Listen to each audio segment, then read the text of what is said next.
Vamos lá, meus irmãos, continuando aqui, nosso segundo dia de aula de Teologia Sistemática 1, matéria de Bibliologia. Estamos no último bloco, a terceira parte da aula de hoje, né? É o segundo dia de aula, mas agora é o último bloco, a terceira parte. As nossas aulas estão sendo gravadas. Estamos iniciando agora o capítulo 3. Capítulo 3 do Gruden. Então, deixa eu mostrar aqui para vocês. Capítulo 3, o cânon das Escrituras. Como eu mencionei para vocês, quando nós compramos o material aqui do Gruden, você vem com todo esse acervo, por isso que eu indico os irmãos, de fato, a comprarem o material do nosso irmão para abençoar, né, o autor, a editora, porque, afinal de contas, meus irmãos, é uma obra maravilhosa. Eu sei que, de fato, existem outros livros tão bons quanto, ou até melhores, do que o Gruden. No entanto, meus irmãos, para o acervo da docência nossa, ele é muito completo. E eu, particularmente, só tenho a agradecer ao nosso irmão Gruden, porque, além do livro, tem o livro digital, tem o resumo, tem as provas, tem os slides, tem, né, uma discussão muito boa dos apêndices, ou seja, ele acabou sendo muito completo, tá bom? Por isso que eu utilizo ele, mas não menosprezando os nossos irmãos. Como no módulo anterior, bloco anterior, eu tinha dito, eu vou ler rapidamente aqui com vocês o resumo e logo na sequência a gente vai para o livro-texto, tá bom? Pastor. Olha só que interessante, como eu mencionei, olha o resumo dessa parte do capítulo 3, é literalmente o mesmo material que nós vimos há pouco nos slides, ó, tá vendo? Ou seja, 3 parágrafos. Interessante, né? Então, leia para nós, Beatriz, por gentileza, o cânon das Escrituras. Irmã Miriam queria falar alguma coisa? É que o pastor estava falando do Gruden, aí eu estava lendo, eu estava contando quantas pessoas que ajudou a escrever ele, acho que dei mais de 40 pessoas. Sim, Fia. Aí É eu isso comecei aí. a contar, eu falei assim, eu vou falar pro pastor que eu contei quantas pessoas ajudou ele a escrever, até os filhos dele, que daí o pastor falou que era para ler tudo, comecei a ler, falei, oh meu Deus, vou marcar aqui. Aí eu marquei, falei, eu vou falar para ele que foram mais de 40 pessoas que ajudou a escrever esse livro, inclusive os filhos dele. Coisa linda, Miriam. Por isso que, Miriam, olha só que interessante. Não Valeu. tem uma obra, por exemplo, essa obra aqui dos Fundamentos da Nossa Fé. Ele nasce como um estudo no culto de oração. Eu li também. Lindo, não? O pastor Robes, pregador, não sei se ele era pastor, mas ele deu essas aulas em quantas mensagens? Não sei. Mas imagina a igreja sendo ministrada, aí depois vem alguém e pede, né, geralmente, posso publicar, pastor? Deixa eu te ajudar. Geralmente, nos nossos seminários e nos seminários mais conservadores, quando vocês pegam, por exemplo, John MacArthur Jr., quando você vai ver a maioria das obras dele, ele está dando aula, aí vem um outro professor que dá aula com ele, aí juntam-se os alunos e pegam-se todo esse material e editam. Sim. Por isso que, percebam, irmãos, a gente vê até nessas obras clássicas um princípio da igreja, né? Não é? Por exemplo, irmãos, quando as pessoas veem, né, nós, pastores, ou os ministros de música ali servindo na igreja, se esquecem que atrás de todos nós temos quem? As nossas esposas, as nossas famílias, que dão apoio, porque se você não tem o apoio da sua família, você não consegue nem subir no púlpito, não é? Se você não tem apoio de obreiros que regam você de oração, de irmãs do ciclo de oração que te cobrem de oração, você não consegue muitas vezes muita coisa. Aí depois você tem quem? Você tem os obreiros que recebem os outros na porta, tranquilizando ali a igreja, recebendo as pessoas, e quem sabe alguém perturbado, a pessoa ali da portaria já faz todo o processo de vigilância, de cuidado, para que o culto não seja desarmonizado. Aí temos as pessoas na transmissão, temos as pessoas depois que cuidam, né, do site. Percebam, a gente, como pastor e pregador, acaba parecendo, parece que a gente é tudo, mas não é nada. Na realidade, a gente é só o maestro, né? Que está aqui tocando a orquestra, mas quem está tocando é muita gente. Tem muitas pessoas ao redor. Na realidade, bobos somos nós de nos envaidecermos. E é lindo isso, né, Miriam? Por isso que a gente vê, né, uma coisa tão linda quanto essa, né? É isso aí, Miriam. Você vê, por isso que, assim, que Deus continue fazendo isso entre nós, né? Tá bom? Amém. E que a mesma coisa aconteça conosco. Que as nossas famílias, igrejas estejam envolvidas, que os alunos estejam envolvidos, pessoas, e que dessa forma o nome do Senhor seja glorificado.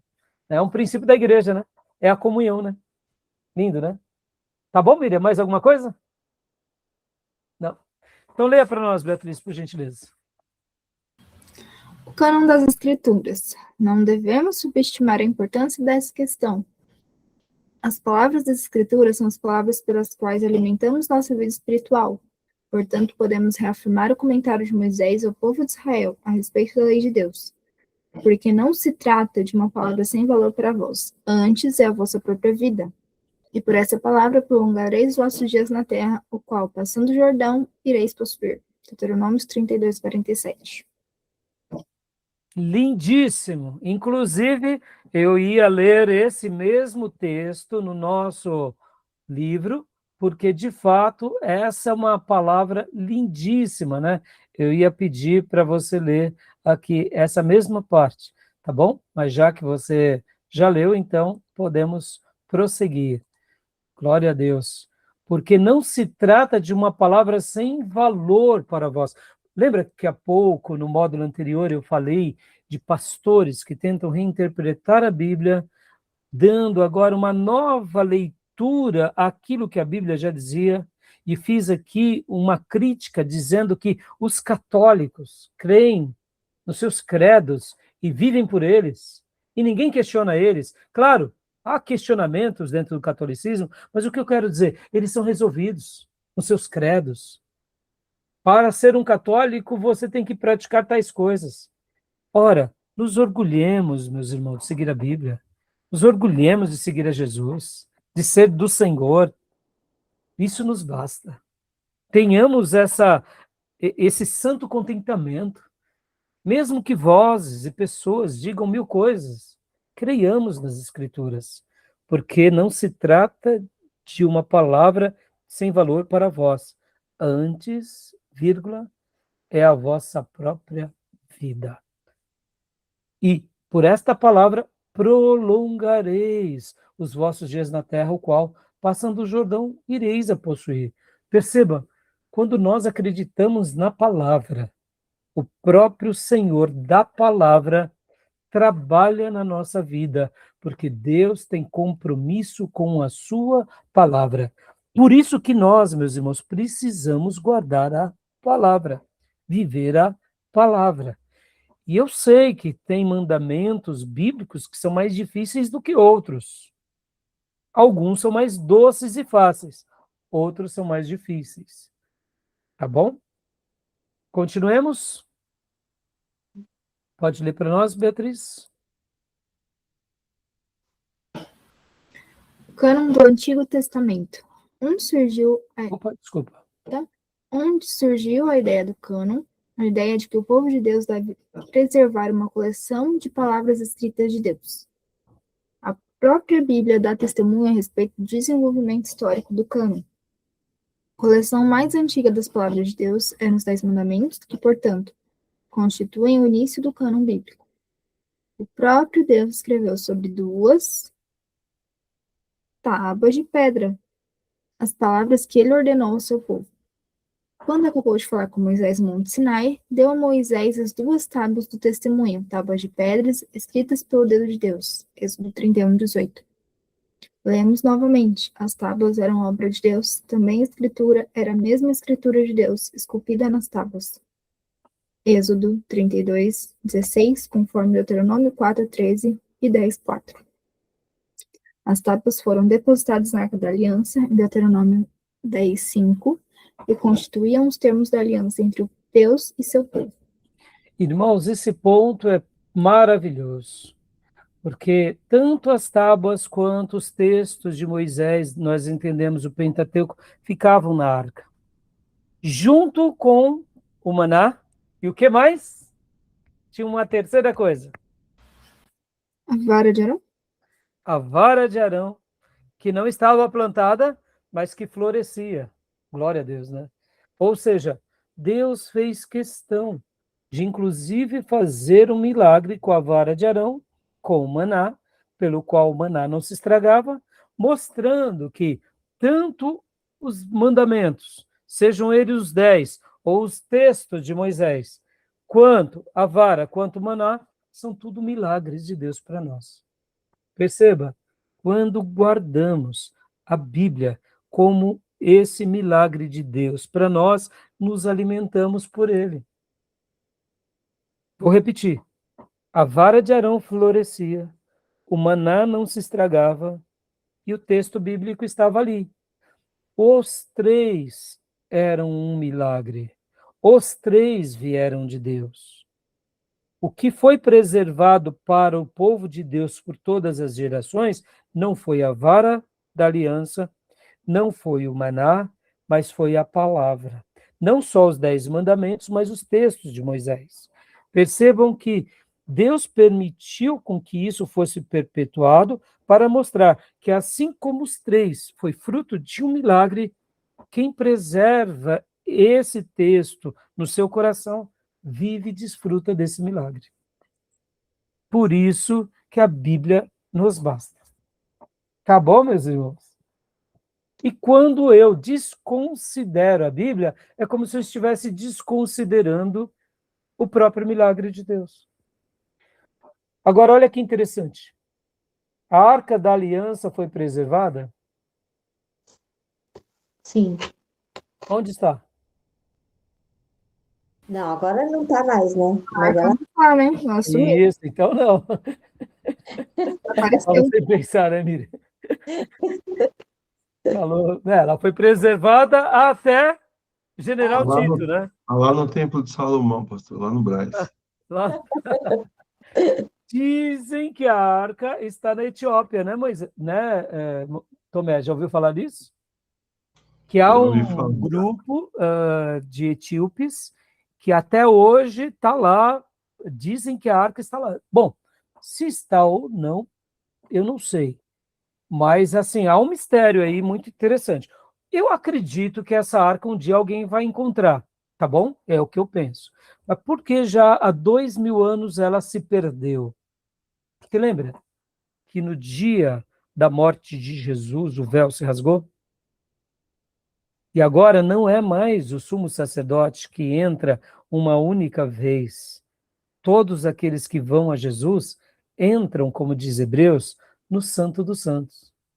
Ou seja, o acesso do altar de Deus, da presença de Deus, do trono de Deus, foi aberto a todos os que invocam a Deus por meio de Jesus. No entanto, Deus permitiu o final do templo com o general Tito para realmente fazer, eu diria, essa intervenção na história de que agora a igreja precisava se expandir pelo mundo. Eu sei que é cruel, tá, irmãos? Quando pensamos assim.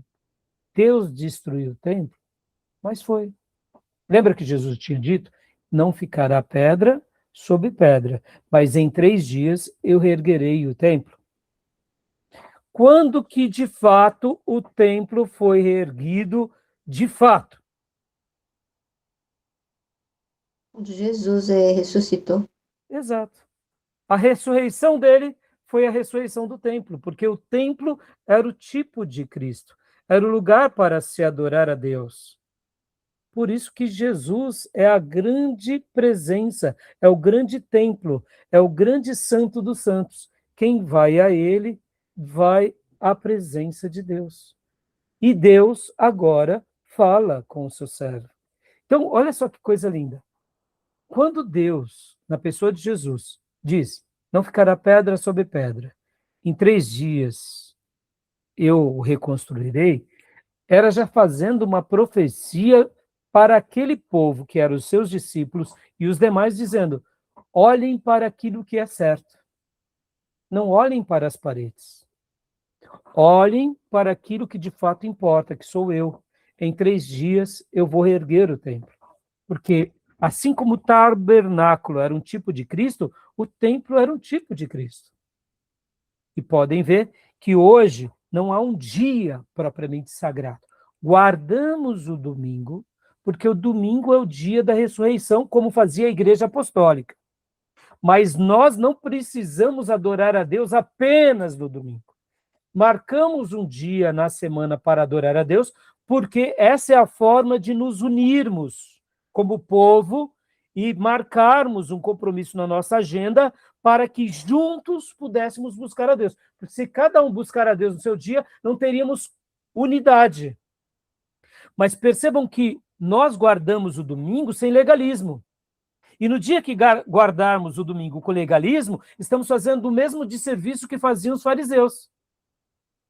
Então, o domingo é um dia onde nós guardamos com esse desejo de ver a glória de Deus no meio da congregação.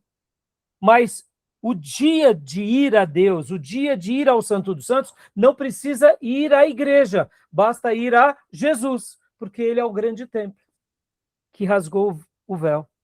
Maravilhoso, não? Então, percebam como, voltando, Deus, de fato, destrói o templo para mostrar agora a judeus e a gentios que não é mais necessário um lugar para adorar a Deus. O que se precisa para adorar a Deus é ir a uma pessoa, e o nome dessa pessoa é Jesus Cristo, o Filho de Deus. Interessante, não? E Deus permitiu com que esse templo ficasse sobre as cinzas, já há quase 2000 anos, porque agora no ano 70 fará 2000 anos. Por outro lado, as profecias dizem que um dia esse templo seria colocado de pé, para se cumprir o que? A palavra. Oh, meus irmãos, isso daqui é de arrepiar. Percebam como é linda a palavra. Ao estudar um pouco a história da igreja, quando Lutero, Calvino, lia no ano de 1500, porque um dia Israel fez isso, o povo de Deus ia adorar a Deus no templo. Aí eles olhavam essas profecias e falavam assim, não, já faz 1500 anos que isso não se acontece.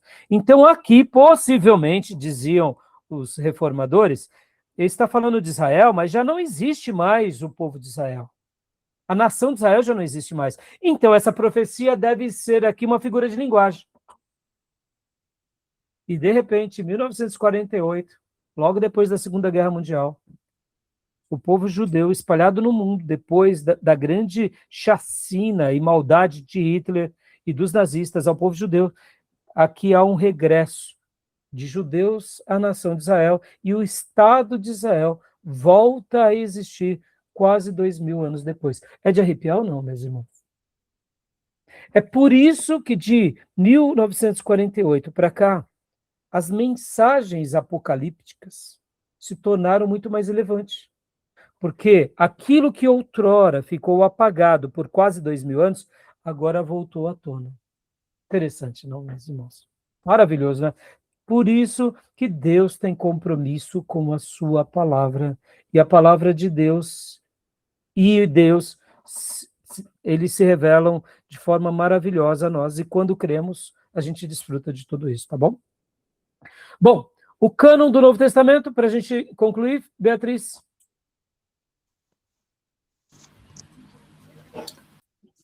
O desenvolvimento do cânon do Novo Testamento começa com os escritos dos apóstolos. Devemos lembrar que os registros das Escrituras ocorrem principalmente em associação com os grandes atos de Deus na história da redenção. O Antigo Testamento registra e interpreta para nós o chamado de Abraão e a vida de seus descendentes, o êxodo do Egito e a peregrinação pelo deserto, o assentamento do povo de Deus na terra de Canaã, o estabelecimento da monarquia, o exílio e a volta do cativeiro. Olha só, parou aqui, você viram? Então, assim, o resumo traz uma síntese. No entanto, vamos parar a aula por aqui, porque já deu o horário, Mas eu gostaria depois de ler algumas partes com vocês. Vou mostrar aqui rapidamente para vocês. Olha aqui, ó. Aqui, do material, o cânon do Antigo Testamento.